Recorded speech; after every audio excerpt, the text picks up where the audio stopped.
All right, I'm going to walk you through the file for these basketball ornaments. There's lots of different ways to put these together, but don't feel like you're limited to the ways that I did it. There are several different things you can do that I am not going to show today, but you can do just about whatever you want. For example, well, let's walk through the text first, and then I'll give you some examples. First of all the black lines are to cut. The red lines are to score. Make sure, especially that one, which I'll show you in a minute, make sure that you score the red lines, don't cut them. And then green equals engrave. Now, I'll just pause here for a second. I set this one up so it's easier for you to engrave the inside pieces and cut the outside. But on any one of these, you could engrave any part you want. You don't have to do it the way that I did it. You can ungroup and then release the compound path and then click on any piece that you want and make it engrave or score or cut, whatever you prefer. Just make sure that you understand what's happening with it so that it doesn't accidentally cut pieces you didn't mean to. But you can go ahead and engrave any part you want if you choose. Let's look at this text real quick. If you're using Lightburn, I recommend that you use the AI or the PDF formats because they both retain the proper size. As you probably know with Lightburn, it has SVG settings. And if you're going to use My SVG from here, you need to set your SVG settings to Illustrator, not Inkscape. Otherwise, things would be the wrong size. But I recommend you use the AI or PDF, and you don't have to worry about that. This is a 1-inch square.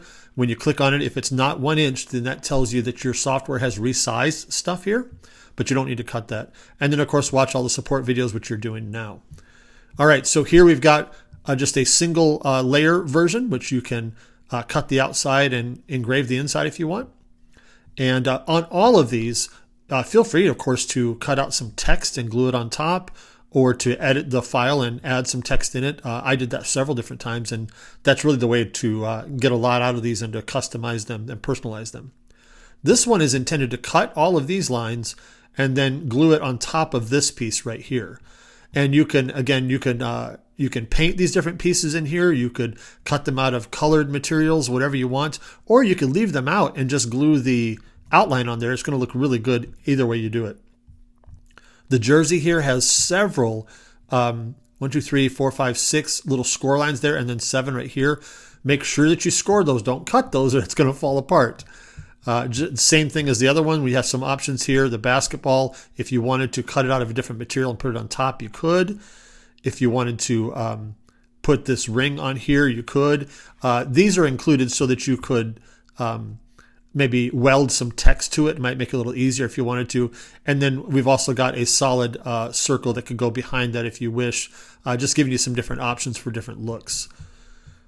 Moving on to the right, we've got this one here. We've got the solid back option. So if you wanted to make that out of a different material or cut a different color, you can do that. Put this one right on top.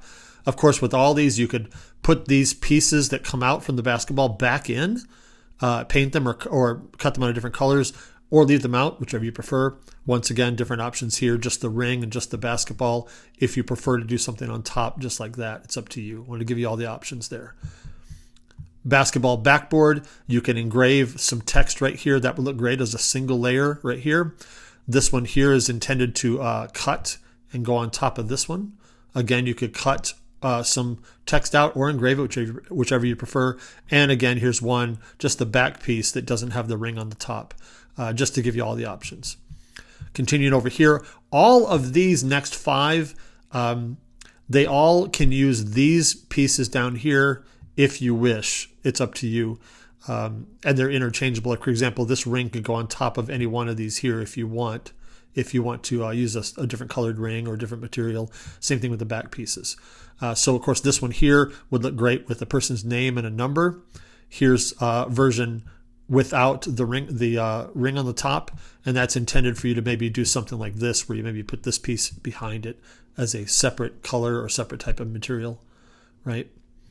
Same thing with this one, both options. This one here, since it's got the net on the bottom, if you wanted to, you could put this one on top of here to make it a 2-layer, and again, put text across it, whatever.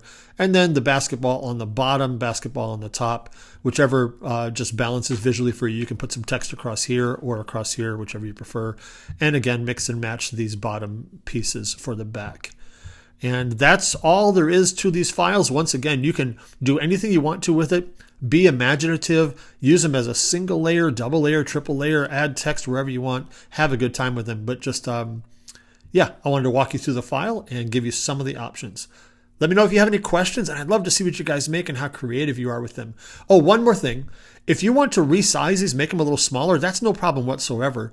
Just bear in mind that if it gets too small, that hole in the top might be a little hard to use, or some of these pieces might get really brittle. But you can definitely resize them. So if you want to make them smaller, go for it. Let me know if you have any questions. I would love to help you.